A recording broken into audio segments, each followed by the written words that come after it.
ఏంటి గిన్నె ఉందండి అందుకనే కొత్త చప్పుడు వస్తుందండి, అంటే అందులో నీళ్లు ఉన్నాయండి అందువల్లే చప్పుడు వస్తుందండి, కాదండి అందులో బియ్యం వేస్తామండి అందువల్లే చప్పుడు వస్తుందండి.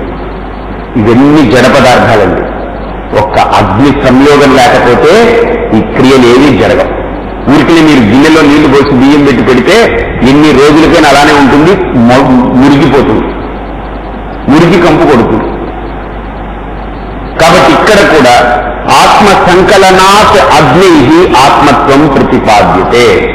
ఆ అగ్ని లేకపోతే ఈ వీటికి ఎలాగైతే విలువ లేదో అలాగనే ఈ సంకలనం ఏదైతే ఉందో దేహము, ఇంద్రియాలు, అవయవాలు, ప్రాణము, మనస్సు, బుద్ధి, అహంకారము, ఈ సంకలనం ఏదైతే ఉందో వీటికి నేను అనేటువంటి నిజ స్వరూపం కనుక లేకపోతే, నిజ ఆత్మ చైతన్యం లేకపోతే దీనికి కూడా విలువ లేదు. దాన్ని ఆయన ప్రతిపాదన చేస్తూ ఆ జీవ బ్రహ్మైక్య సిద్ధిని ఆయన మనకు అందివ్వాలనేటువంటి భావనతో ముందుకెళుతూ ఇక్కడ 4వ శ్లోకం ఆయన చాలా ఒక మంచి ఉపమానంతో మొదలు పెడుతున్నారు. ఆయన చాలా క్లాసికల్ ఎగ్జాంపుల్ తోటి నాతో పాటు చెప్పండి.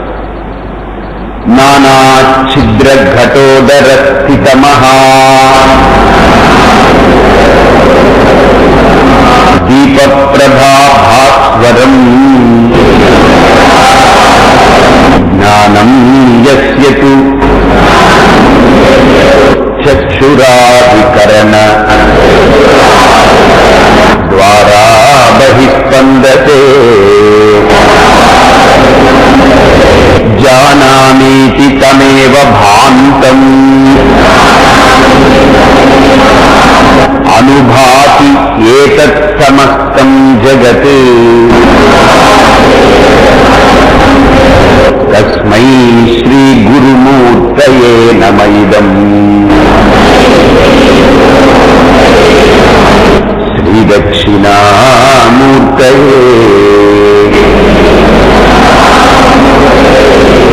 చూడండి ఇక్కడ నానా ఛిద్ర ఘటోదర స్థిత మహాదీప ప్రభాభాస్వరం జ్ఞానం యస్యతు చక్షురాధికరణ ద్వారా బహిస్పందతే జానామీతి తమేవ భాంతమనుభాతి ఏతత్ సమస్తం జగత్ తస్మై శ్రీ గురుమూర్తయే నమః.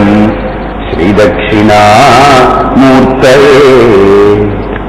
Classical example.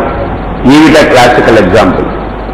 పూర్వం కాలంలో ఈ లైట్లు ఉండేవి కాదు శంకరుల యొక్క కాలంలో. ఇప్పుడంటే ఈ టార్చ్ లైట్లని రకరకాల లైట్లు వచ్చేసాయి. అప్పుడు రాత్రి పూట కానీ ఉదయాన్నే కానీ పొలానికి వెళ్ళాలన్నా ఏదైనా ఊరు వెళ్ళాలన్నా అక్కడ దీపము ఏంటనంటే ఒక కుండలో దీపం పెట్టి కన్నాలు పెట్టి పట్టుకెళ్లేవారు. దాన్ని ఉపమానంగా తీసుకున్నారు ఈయన. నానా ఛిద్ర ఘటోదర స్థిత మహాదీప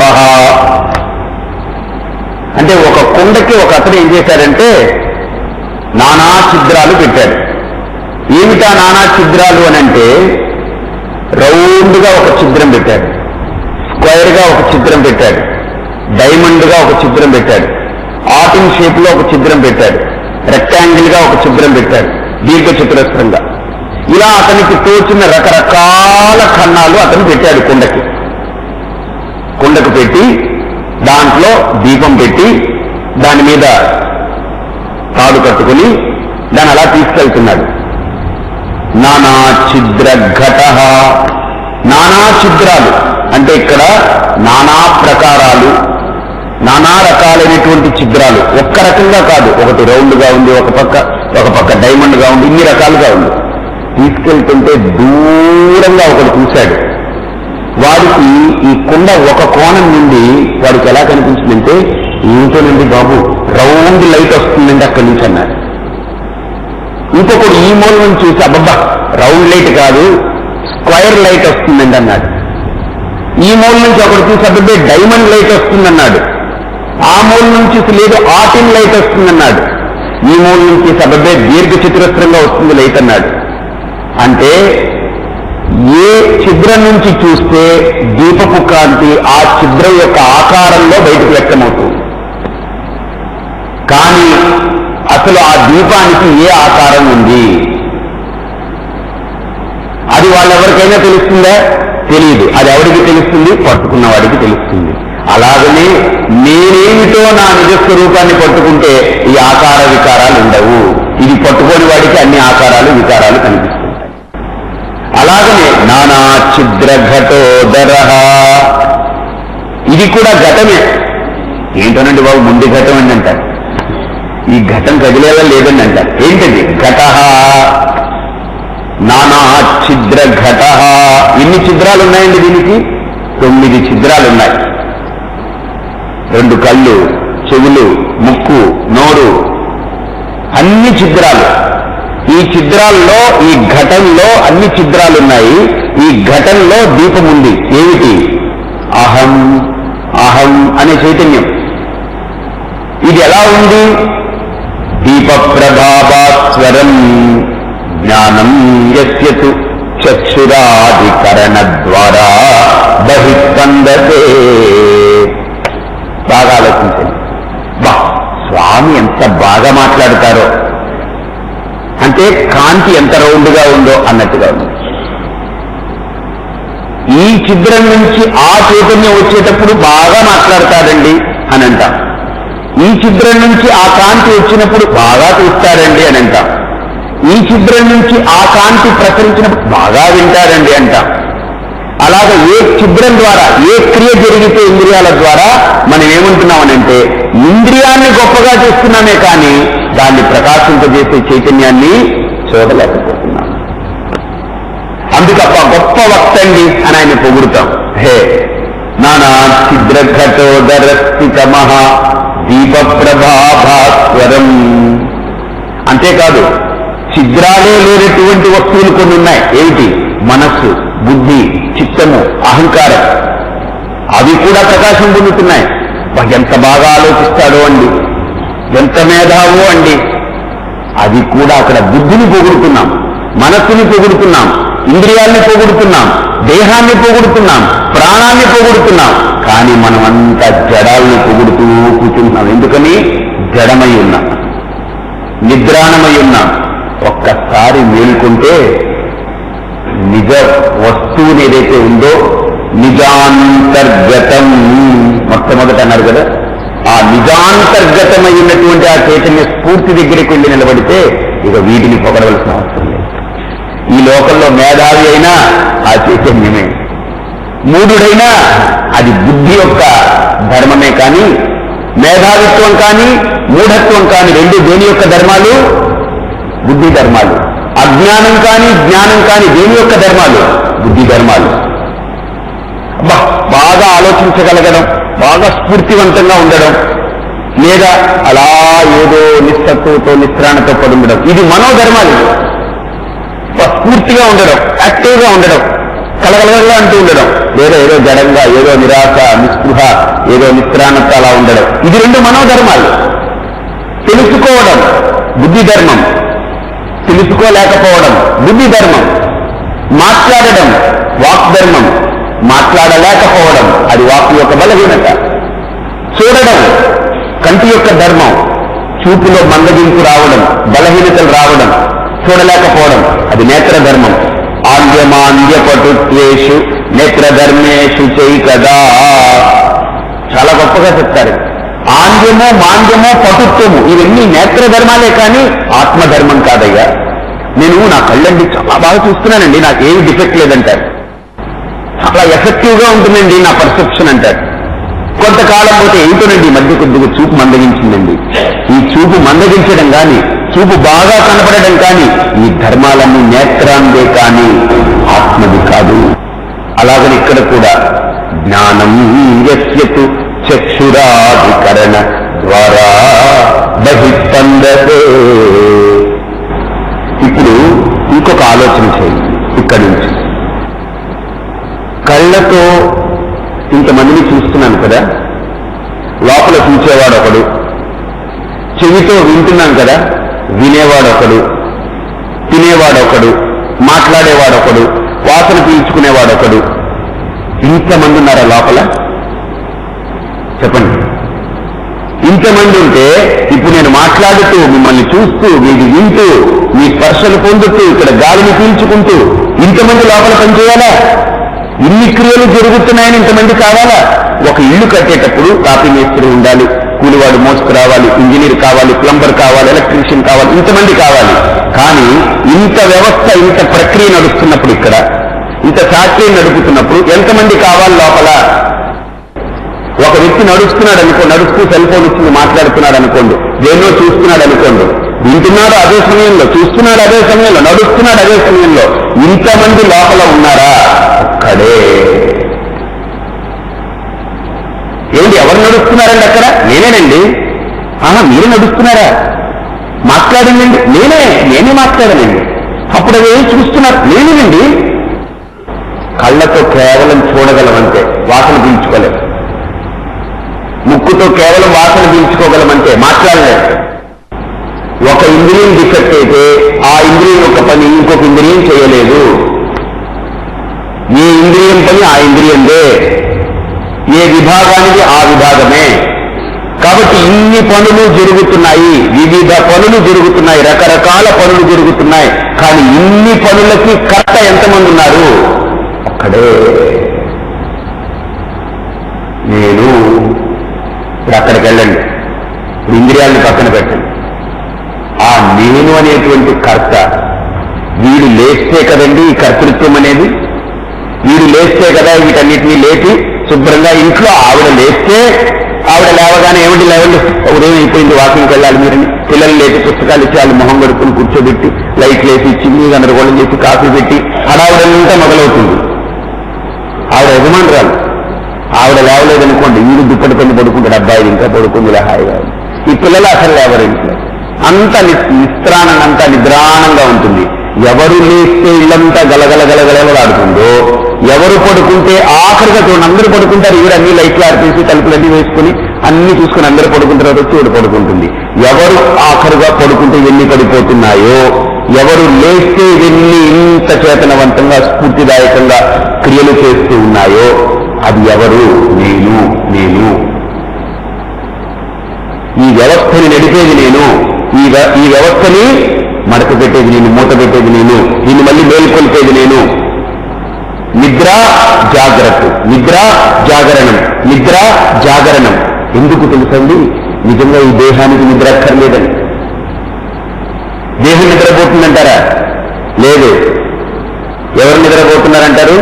నేనేనండి, ఇంతసేపు పడుకున్నానండి, ఒక గంట సేపు పడుకున్నానండి. అంతేగాని నా దేహం పడుకుందండి ఒక గంట సేపునో. దేహానికి నిద్ర అక్కర్లేదు. ఎవరికి కావాలి? నాకు. ఎందుకు తెలుసండి? నేనే విపరీతంగా లోపల స్ట్రెయిన్ అయిపోయాను. అబ్బా, నేను ఈ మధ్య బాగా స్ట్రెయిన్ అయిపోయానండి. చూడండి, కాబట్టి నిద్ర ఎవరికి? వాడికే. మేలుకొలుపు ఎవరికి? వాడికే. ఒక్కసారి ఆ స్థాయికి వెళ్ళి ఒక్కసారి అక్కడ ఆలోచించండి ఏం జరుగుతుందో. ఏమండి, ఒక ప్రశ్న వేస్తాను. ఆ నేను అంటున్నారు కదా, అదేమైనా ఒక రూపంతో మీకు అనుభవవేద్యమైందా ఎప్పుడైనా? చూడండి ఒకసారి. లేదు, అదేమైనా జిగురు పదార్థమా? ఏది మన నెత్తురులాగా, లేకపోతే నీళ్ల పదార్థమా? అదేమన్నా చీములాగా, నెత్తురులాగా, లేకపోతే ఈ గుజ్జులాగా ఏదైనా ఒక జిగురు పదార్థమా నేననేది? లేకపోతే అదేమైనా ఒక రూపంతో, ఇలాగ ఒక రూపంతో లోపల ఇంకొకటి ఏమన్నా అలా ఇరికించి పెట్టిందా లోపల? జిగురు పదార్థమా? లేకపోతే ద్రవ పదార్థమా? లేకపోతే ఒక రాయి లాగా ఏదైనా అది ఒక బండ ఏమన్నా ఒక చిన్న గుల్లగా ఒక రాయి లాంటిదా? అసలు అది నేనంటే ఏంటి? అది ఏం పదార్థమా? అది ఏమిటి? ఒక్కసారి అక్కడికి వెళ్ళండి, ఒక్కసారి అక్కడికి వెళ్ళి ఆలోచించండి. నేను అనేది ఏంటి? నేను అనే స్వామిజీ వృత్తయస్త్వహం వృత్తిమాశ్రిత. ఆ నేను అనేది కేవలం ఒక ఆలోచన మాత్రమే కాదు, పదార్థం కానే కాదు. నేను అనేదేంటి? సింపుల్ ఒక ఆలోచన మాత్రమే. అంటే మనస్సు రెండు రకాలుగా ఉందట రమణ మహర్షి అంటారు చాలా అద్భుతంగా. ఒకటి అహం వృత్తి, రెండు ఇదం వృత్తి.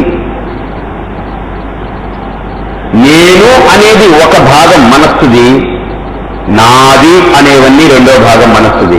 కానీ ఈ మనస్సు యొక్క మొదటి భాగం ఉండే నేను, అది ఉదయం లేచినప్పటి నుంచి రాత్రి పడుకునేదాకా ఉంటుంది. పుట్టింది మొదలు చచ్చేదాకా ఉంటుంది. అది ఒకటే. కానీ నాది నాది అనే కొన్ని వృత్తులున్నాయి, మారిపోతూ ఉంటాయి. ఉదయం లేచింది మొదలు రాత్రి దాకా, పుట్టింది మొదలు చచ్చిపోయేదాకా మారుతూ ఉంటాయి. కానీ మారకుండా ఉండే వృత్తి ఏమిటి తెలుసండి? నేను అనేది. కానీ మారకుండా ఉందే, కానీ అది రాత్రి పడిపోతుంది, మళ్ళీ ఉదయం లేస్తుంది, చచ్చిపోతుంది, పుడుతుంది. దానికి మార్పులు ఉన్నాయి. కాబట్టి ఆ నేను అనేది కూడా ఒక ఆలోచన. ఈ నేను అనే ఆలోచన బయలుదేరితే సమస్త సంసారం మొదలవుతుంది. ఈ నేను అనే ఆలోచన పడిపోతే సమస్త సంసారము రిజాల్వ్ అయిపోతుంది, విలీనమైపోతుంది. నిద్రలో ఉన్నటువంటి నిద్రాణమై ఉన్న నేను ఒక్కసారి మన ఆ అనుభవానికి వెళ్ళండి. ఒక్కసారి పడుకుని గాఢ స్థితిలో ఉన్నప్పుడు ఒక్కసారి అక్కడికి వెళ్ళండి. ఆ నేను మెల్లమెల్లగా లేస్తుంది కదా, అప్పుడు ఈ శరీరం ఇంకా జడంగానే ఉంటుంది. ఆ నేను పూర్తిగా వికసించాలి. దాన్ని పూర్ణ వికాసము అని అంటారు. శాస్త్రంలో ఏమంటారు దాన్ని? పూర్ణ వికాసం. అంటే సూర్యుడు పూర్తిగా వికసిస్తే స్పష్ట బింబం ఎలా అయితే ఉంటుందో అలాగని ఇక్కడ నేను అనేటువంటి వాడు మెల్లమెల్లగా లేస్తున్నప్పుడు ఈ శరీరానికి కూడా ఇంకా జడత్వం మొదలదు. వాడు లోపల పూర్తిగా లేస్తే అప్పుడు ఈ శరీరాన్ని అంటా అన్నమాట. అప్పుడు శరీరంలో కదలికలు వస్తాయి, అప్పుడు శరీరంలో స్ఫూర్తి వస్తుంది, అప్పుడు శరీరంలో చేతనత వ్యాపిస్తుంది. అప్పుడు మెల్లగా లేస్తాం. ఇక కళ్ళతో చూస్తాం, చెవులతో వింటాం, నోటితో మాట్లాడుతాం. మనం బయటికి వెళ్ళేటప్పుడు ఇంట్లో నుంచి చూడండి, బూట్లున్నాయి, చెప్పులున్నాయి, స్టాండెక్స్ ఉంది, లేకపోతే అవి ఉన్నాయి, రకరకాలు చెప్పులు పెట్టారనుకోండి, బూట్లవి. మనం ఎక్కడికి వెళ్తున్నప్పుడు వాకింగ్కి వెళ్తున్నాం కాబట్టి ఏది వేసుకెళ్ళాలి? చెప్పులు వేసుకెళ్ళకూడదు. కాబట్టి దాని తగ్గ షూ వేసుకుని వెళ్తాం. అదే అక్కడి నుంచి వచ్చేసాం, ఆవిడ చెప్పులు ఏమంటే ఒకసారి మార్కెట్కి వెళ్ళారు అనింది, అప్పుడు ఈ షూలు అక్కడే తీసేసి చెప్పులు వేసుకుని వెళ్తాం. ఇప్పుడు ఆఫీస్కి వెళ్ళాలి, అంతా తయారైపోయాం, సాక్స్లు వేసుకుని బూట్లు వేసుకుని వెళుతున్నాం.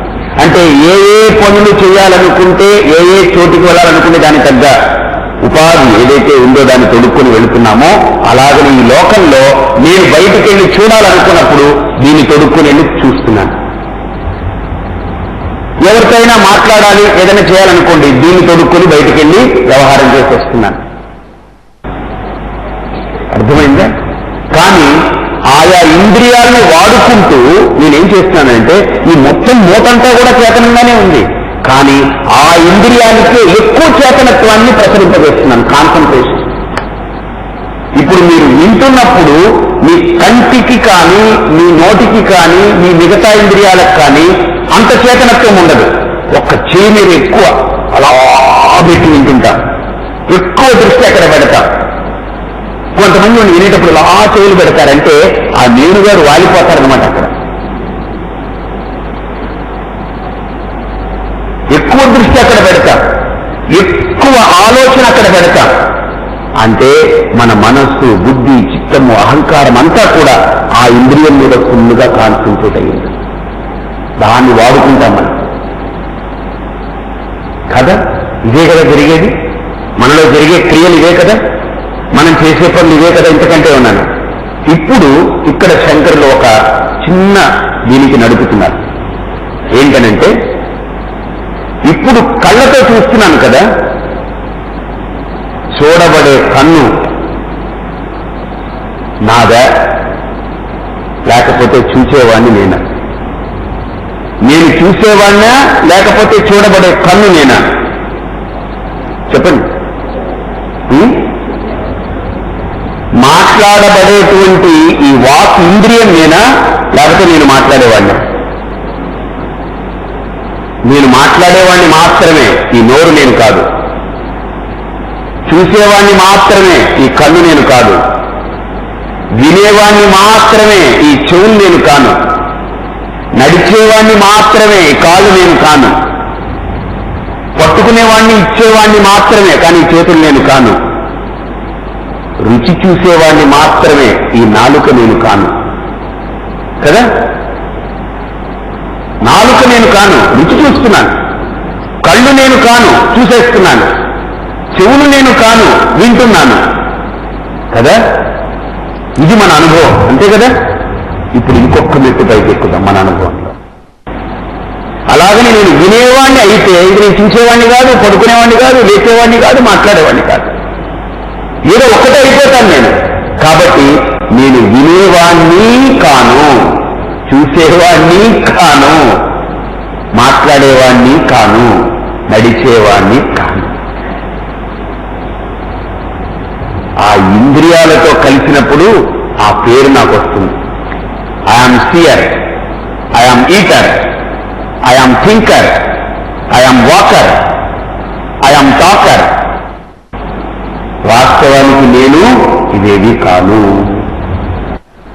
ఎలాగైతే గుండ్రనితనం ఆ ప్రకాశానికి లేదో, చతుర్భుజత్వం ఆ ప్రకాశానికి లేదో, త్రికోణత్వం ఆ ప్రకాశానికి లేదో, అలాగని ఇవన్నీ ఇంద్రియాల ద్వారా బహిర్గతమయ్యేటువంటి ఆ చేతనత ఇంద్రియాల యొక్క స్పర్శ ఉండదు. కానీ మన అనుభవం ఎలా ఉందంటే, నేను చూసేవాడిని, నా కళ్ళు అనడం పక్కన పెట్టండి, అదేం లేదు. ఇంకా ఊది ఏదో ఒక తగిలించుకుందంటే ఇప్పుడు ఎలా ఉంటుందని అంటే ఒక్కసారి మీరు ఆలోచించుకోండి. మగవాళ్ళు షర్ట్ వేసుకుంటారు కదా, ఆ షర్ట్ తొడుక్కున్నప్పుడు ఇది చేతులు ఇలా పెట్టి అందులో నుంచి వేసుకుంటారు. ఆ గొట్టం ఎలా ఉంటుంది? ఆ చెయ్యి వేసుకునేది ఎలా ఉంటుంది? ఒక గొట్టం ఉంటుంది, గొట్టంలాగా ఇలా ఉంటుంది. దాంట్లో ఇలా చేయి తీర్చి ఇలా వేసుకుంటారు, ఇక్కడికి ఎక్కుతుంది. బాగా చూడండి.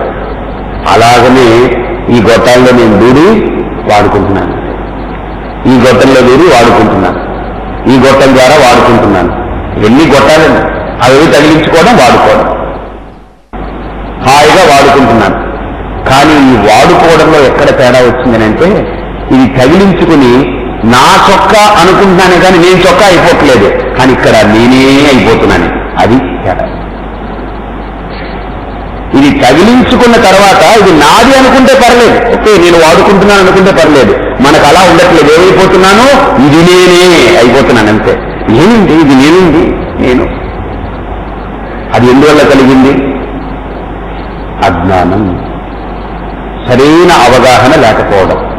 అందుకని ఇక్కడ శంకరులు ఆ అవగాహన కల్పిస్తూ వాస్తవాన్ని మనకు ఆవిష్కరించేటువంటి ప్రయత్నం చేస్తున్నారు. చాలా అమోఘమైన అంశాలతో ఏమంటున్నారనంటే, రామాంజనేయ సంవాదం అని మీకు వినుంటారు, ఎప్పుడైనా అవకాశం ఉన్నప్పుడు తీసుకుంటాం. ఎక్సలెంట్ వేదాంతం, పరిపూర్ణమైన వేదాంత సిద్ధి అది. రాముడికి ఆంజనేయ స్వామి వారికి మధ్య జరిగినటువంటి సంవాదం. అందులో చెప్తారన్నమాట, కనిపించు అఖిల విశ్వంబు దృశ్యమనుచు, కనిపించు అఖిల విశ్వంబు దృశ్యమనుచు.